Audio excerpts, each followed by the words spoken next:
Guys, ganito na lang yung video natin kasi malungkot yung balita eh. Hindi nagtagal si Vincent Astrolabio laban kay Junto Nakatani.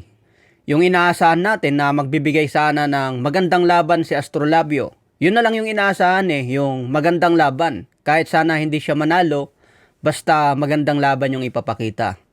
Pero base nga po sa naging laban kanina sa Japan, nagulat na lang ako mga tol, nagsubo lang ako ng cornic. Pagtingin ko sa video, natumba na si Vincent Astrolabio.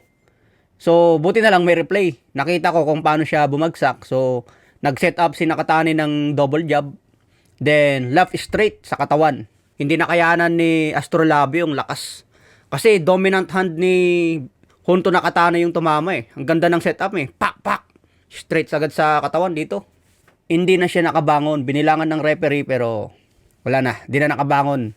Kaya nakuha ni Junto Nakatani ang panalo via knockout sa round 1. So, nadepensahan pa rin ni Nakatani ang kanyang WBC Bantamweight belt. Sayang yung sinabi ni Vincent Astrolabio sa final weigh-in. Sabi niya, akin na yung belt mo bukas, 'di ba? Nakita nyo sa weigh-in mga tol, tinuturo niya yung belt ni Nakatani. Akin na yung belt mo bukas. Pero ngayon mga tol, nangyari na po yung laban. Sayang, hindi nakayanan. Tinitignan ko pa naman yung banat ni Astrolabio kasi maganda yung ano niya. Sabi niya maganda kondisyon, 100%.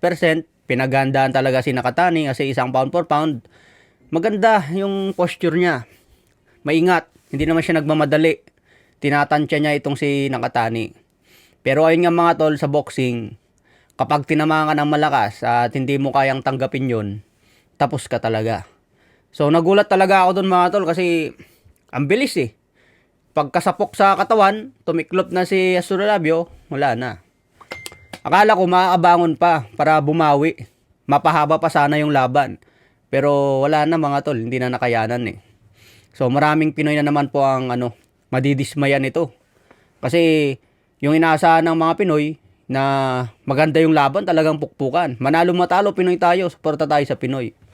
So alam nyo naman yung mga Pinoy, mga tol. Pinoy fans, kapag may natatalong Pinoy, lalo pa ganyang nananockout sa round 1, sandamukal na basher na naman ito. So ang masasabi ko lang mga tol, support pa rin tayo kasi napakahirap po magboxing. Pero sabi nga, opportunity ito, world champion.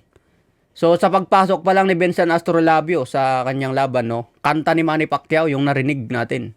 Kasi sabi ni Astrolabio, gusto niya maramdaman yung mala Manny Pacquiao na entrada sa loob ng ring.